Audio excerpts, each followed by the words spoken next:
Praise the Lord. இந்த April மாதத்தில் 24ஆம் தேதி ஆகிய இந்த வெள்ளிக்கிழமையின் காலை வேளையில் தேவ சமூகத்தில் வந்திருக்கிற ஒவ்வொருவரையும் கர்த்தர் தாமே ஆசீர்வதிப்பாராக. இந்த நாளிலும் நம்ம தியானிக்கிற கர்த்தருடைய வார்த்தை நம்முடைய பரிசுத்த வேதாகமத்தில் மத்தேயு எழுதின சுவிசேஷம் 7ஆம் அதிகாரம் 3ஆம் வசனம். The Gospel of Matthew chapter 7 verse 3. நீ உன் கண்ணில் இருக்கிற உத்திரத்தை உணராமல் உன் சகோதரன் கண்ணில் இருக்கிற துரும்பை பார்க்கிறது என்ன? நீ கர்த்தர் நம்மளிடத்துல ஒரு கேள்வியை கேட்கிறார். ஆண்டவராகிய இயேசு கிறிஸ்து பேசின வார்த்தையை தான் நம்ம தியானிக்கிறோம். ஆண்டவர் என்ன கேட்குறாங்கன்னா, நீ உன் கண்ணில் இருக்கிற உத்திரத்தை உணராமல் உன் சகோதரன் கண்ணில் இருக்கிற துரும்பை பார்க்கிறது என்ன? ஆண்டவர் நம்மக்கிட்ட என்ன சொல்கிறாங்க? நம்மக்கிட்ட இருக்கிற தப்பை நம்ம பார்க்காம மற்றவங்களுடைய தப்பை நீ ஏன் பார்க்குற? அவங்களுடைய தப்பிதங்கள், அவங்க செய்கிற தவறுகளை நீ ஏன் பெருசாக பார்த்துக்கிட்டே இருக்கிற அப்படின்னு சொல்லி கர்த்தர் இன்னைக்கு நம்மளோட பேசுகிறார். அல்லேலூயா. பைபிள் என்பது, பைபிளை வாசிக்கும்போது இந்த வேத வசனம் நமக்கு எப்படி இருக்குதா, ஒரு கண்ணாடியை போல் இருக்கிறதா. கண்ணாடியில் இப்போ போய் நம்ம முகத்தை பார்க்குறோன்னு வைங்களேன். கண்ணாடியில் போய் நீங்கள் நிற்கிறீங்க, யார் முகத்தை கண்ணாடியில் பார்ப்போம்? நம்ம முகத்தை தான் நம்ம பார்ப்போம் இல்லையா? நம்ம பக்கத்தில் இருக்கிறவங்க முகமாக கண்ணாடியில் தெரிய போது, நம்ம பிள்ளைங்க முகமாக தெரிய போது, நம்ம கணவர் முகமாக தெரிய போது, நம்ம மாமியார் முகமாக அங்கே தெரிய போது. இல்லை, ஏன் முகம்தான் கண்ணாடியில் தெரியும். அந்த மாதிரி தான் இந்த வேத வசனம். அப்போ பைபிள் எப்படின்னா ஒரு கண்ணாடி மாதிரி. இப்போ இந்த பைபிளை நான் வாசிக்கிறேன், அப்போ எப்படி என் முகம் இந்த கண்ணாடியில் தெரியுதோ அந்த மாதிரி என்னுடைய உள்ளான மனிதனை இந்த பைபிள் வசனத்தின் மூலம் நான் என்னையே பார்க்கிறேன். என்கிட்ட இருக்கிற அழுக்க நான் பார்க்குறேன், என்கிட்ட இருக்கிற தவறுகளை அது சுட்டி காட்டுது. அதுதான் பைபிள் வசனம் என்றது. என்னது தெரியுமா? நம்மளுடைய தவறுகளை நமக்கு சுட்டி காட்டுகிறது தான் வசனம். ஆமாம் பிரியமானவர்களே, எவ்வளோ அருமையாக கர்த்தர் இன்னைக்கு நம்மளோட பேசுகிறார் இல்லையா? நீ உன் கண்ணில் இருக்கிற உத்திரத்தை உணராமல் உன் சகோதரன் கண்ணில் இருக்கிற துரும்பை பார்க்கிறது என்ன? உன் கண்ணில் என்ன இருக்குது? உத்திரம் இருக்குது. ஆனால் நீ அதை உணரவே மாட்டியே மகளே. நீ மற்றவங்க கண்ணில் இருக்கிற துரும்பை தானே உனக்கு பெருசாக தெரியுது.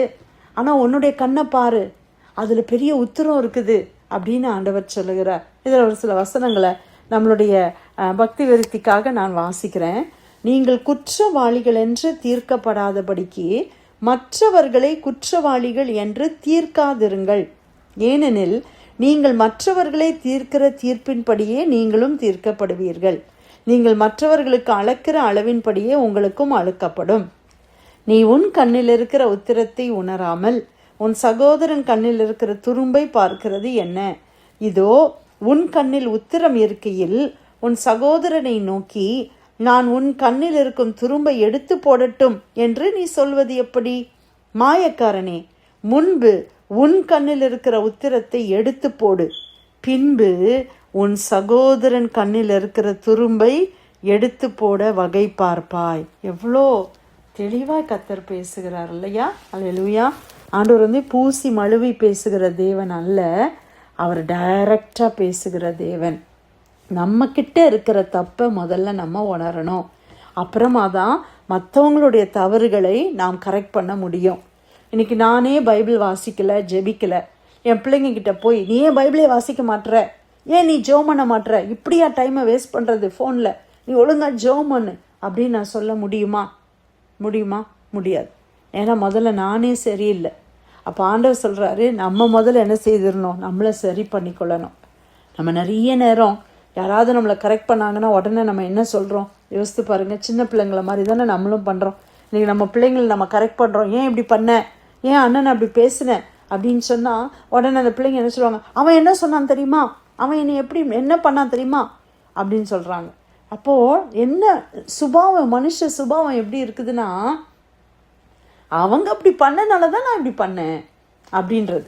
அப்போ நான் என்னுடைய தவறுகளுக்கு நான் என்ன பண்ண முடியல, என்னால் அக்கௌண்டபிலிட்டி எடுக்கவே முடியல. ஆமாம் நான் தப்பு பண்ணிட்டேன் அப்படின்னு சொல்கிற பிள்ளைங்க எத்தனை பேர் இருக்கிறாங்க? இன்றைக்கி சாரின்ற வேர்டு கூட பிள்ளைங்களுடைய வாயிலேருந்து வர்றதுக்கு அவ்வளோ கஷ்டமாக இருக்குது. சின்ன சின்ன பிள்ளைங்களை கூட நான் சொல்கிறேன், குட்டி பிள்ளைங்க 3 வயசு 4 வயசு 5 வயசு பிள்ளைங்களுக்கு கூட நான் மம்மி நான் தப்பு பண்ணிட்டேன், ஐம் சாரி அப்படின்னு எத்தனை பிள்ளைங்க சொல்கிறது ரொம்ப குறைவாயிடுச்சு. எல்லாம் ஜஸ்டிஃபை பண்ண ஆரம்பிச்சிட்டோம். சின்ன பிள்ளைங்க மட்டும் இல்லை, இன்றைக்கி நம்மளும் அப்படி தான் இருக்கிறோம். நம்மள்கிட்ட இருந்து ஒருத்தர் ஒரு காரியத்தை சொல்லும் பொழுது உடனே நம்மளும் என்ன செய்கிறோம், அவங்க அப்படி பண்ணனால நான் இப்படி பண்ணேன், அவங்க அப்படி பேசுனாங்க நான் இப்படி பேசினேன், கரெக்டு தான் அப்படின்னு நம்மளை நாமே நியாயப்படுத்தி கொள்ளுகிறதுல தான் நம்ம எல்லாம் ஸ்மார்ட்டாக இருக்கிறோம். நம்ம நினைக்கிறோம் நம்ம எல்லாம் புத்திசாலி. ஆனால் ஆண்டவர் சொல்கிறார், நீ மாயக்காரனை போல இருக்கிற, நீ அப்படி இருக்காதன்னு ஆண்டவர் சொல்லி கொடுக்குறார்.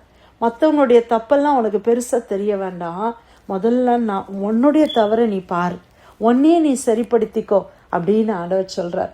என் மாமியார் அப்படி, என் கணவர் இப்படி இருக்கிறாங்க, என் பிள்ளைங்களாம் இப்படி இருக்கிறாங்க அப்படின்னு நீங்கள் சொல்கிறதெல்லாம் நம்ம நிறுத்திட்டு, நான் எந்த இடத்துல ஆண்டவரே சரியாகணும், நான் எந்த இடத்துல தவறுகிறேனப்பா, எனக்கு என்ன குறை இருக்கு ஆண்டவரே அப்படின்னு சொல்லி நான் என்னைய தேவ சமூகத்தில் நிதானித்து பார்க்கும் பொழுது என்னை நான் சரிப்படுத்தி கொள்ள அது ஏதுவாக இருக்கும். ஹல்லேலூயா.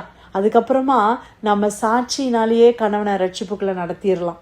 நம்ம பிள்ளைங்க நம்மளை பார்த்தே அவங்க வளர்ந்து வந்துடுவாங்க. நம்மளுடைய மாமியார் நம்மளை பார்த்து, நம்மளுடைய நல்ல நடக்கையை பார்த்தே அவர்கள் மனம் திரும்புவதற்கு வாய்ப்புகள் உண்டு. அதனால் நம்ம யாரையும் குற்றம் சுமத்தாமல், நான் என்ன தேவ சமூகத்தில் தவறு செய்கிறேன், எந்தெந்த கற்பனைக்கு இன்னும் நான் கீழ்ப்படியாமல் இருக்கிறேன், என்கிட்டயே எவ்வளவோ தவறுகள் இருக்கப்பா, அதை எனக்கு சரி பண்ணுங்கன்னு சொல்லி ஆண்டவருடைய சமூகத்தில் நம்மளை கேட்கலாமா, நம்மளை தாழ்த்தலாமா? ஆண்டவருடைய வார்த்தைகள் பிரியமானவர்களே, பரிசுத்த ஆவியானவர் நம்மளை திருத்தும் போது அதை ஈஸியாக நம்மளால் என்ன பண்ண முடியும்னா அக்செப்ட் பண்ண முடியும்.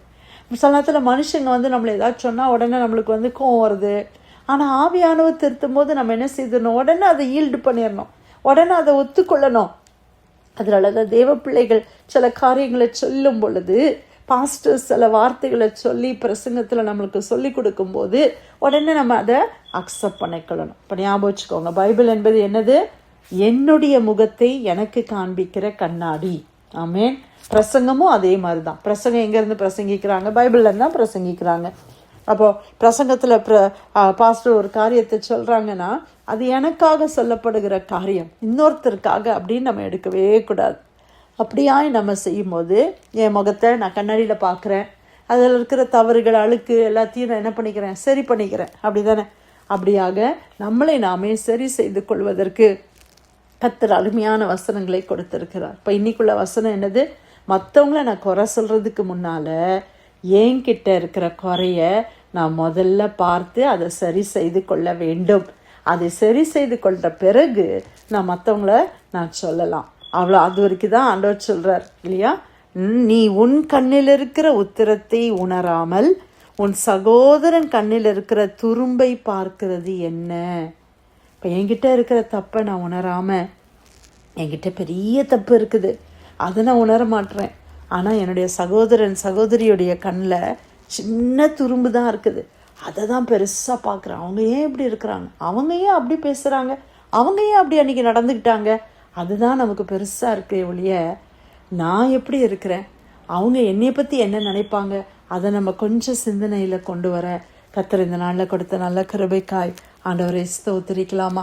மத்திய 7ஆம் அதிகாரம் 3ஆம் வசனம், நீ உன் கண்ணில் இருக்கிற உத்திரத்தை உணராமல் உன் சகோதரன் கண்ணில் இருக்கிற துரும்பை பார்க்கிறது என்ன? கர்த்தர் கொடுத்த நல்ல வார்த்தைக்காக ஆண்டவருக்கு நன்றி செலுத்தி பிரேயர் லைனில் வந்திருக்கிற யாராவது நம்ம ஜெபிக்கலாமா?